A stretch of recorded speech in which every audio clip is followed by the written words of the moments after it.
हर महादेव। आज हम आपको बताएंगे दुनिया की सबसे शक्तिशाली धनुष पिनाक का निर्माण कैसे हुआ और महादेव के इस धनुष को भगवान राम ने क्यों तोड़ा था। वैसे तो हर कोई जानता है कि इस दुनिया में जो भी है वो सब महादेव से शुरू होता है और सभी का अंत भी महादेव में होता है। पिनाक धनुष का निर्माण भी भगवान शिव ने अपने हाथों से किया था। पिनाक से महादेव ने कई युद्ध लड़े। कई जगहों पर दावा किया जाता है कि इस धनुष से महादेव ने विष्णु जी से भी युद्ध किया था। कुछ जगहों पर कहा जाता है कि इस धनुष से महादेव ने सभी देवों को खत्म करने की ठानी थी। लेकिन महादेव का इतना शक्तिशाली धनुष श्री राम ने क्यों तोड़ा? महादेव ने जिस धनुष पिनाक को बनाया था उसकी टंकार से ही बादल फट जाते थे, पर्वत हिलने लगते थे। ऐसा लगता था मानो धरती डोल रही है।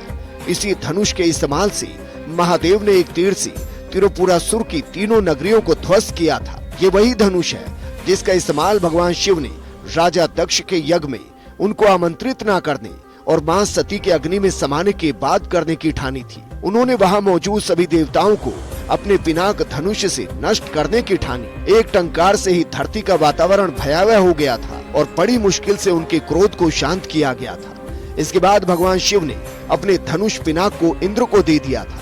इंद्र ने इस धनुष को राजा जनक के पूर्वज देवराज को दे दिया था। उन्होंने इस धनुष की रक्षा की और ये राजा जनक तक पीढ़ी दर पीढ़ी पहुंचा। उन्होंने इसे धरोहर स्वरूप अपने पास सुरक्षित रखा। ऐसे में कई जगह पर लिखा मिलता है कि एक दिन माँ सीता अपने बाल्यकाल में खेल रही थी।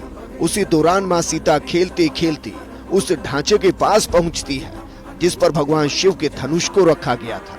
माँ सीता उस ढांचे को आसानी से उठाती है और ये माँ सीता के पिता जनक देख रहे थे। जनक ये देखकर बेहद आश्चर्य में पड़ जाते हैं क्योंकि इस धनुष को उठा पाना उस दौर में बड़े बड़े महाबलियों के लिए भी मुमकिन नहीं था। राजा जनक उसी दिन ठान लेते हैं कि माँ सीता का विवाह उसी पुरुष से किया जाएगा जो भगवान शिव के धनुष पिनाक को उठाकर इस पर प्रत्यंचा चढ़ाएगा। और फिर वो दिन भी आया जब भगवान विष्णु के अवतार श्री राम माँ सीता के स्वयंवर में पहुँचते हैं और शिव धनुष को उठाकर प्रत्यंचा चढ़ाकर उसे तोड़ देते हैं। इस तरीके से महादेव का धनुष पिनाक वापस महादेव के पास पहुंच जाता है। वहीं कुछ जगहों पर लिखा मिलता है कि भगवान शिव ने ये धनुष परशुराम जी को दिया था। उन्होंने इससे दुनिया को अधर्म से आजादी दिलाई थी और फिर इसको अपने आश्रम में रख दिया था।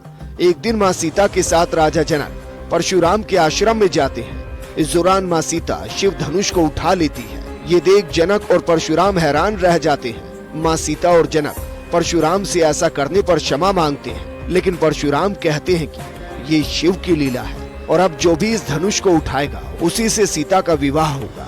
ये कहते हुए धनुष राजा जनक को दे देते हैं, जिसे बाद में श्री राम तोड़ते हैं और माँ सीता से शादी करते हैं। ये सब भगवान शिव की लीला थी जिसको रचा गया था। आपको जानकारी कैसी लगी कमेंट करके जरूर बताएं और चैनल को सब्सक्राइब जरूर करें। हर हर महादेव।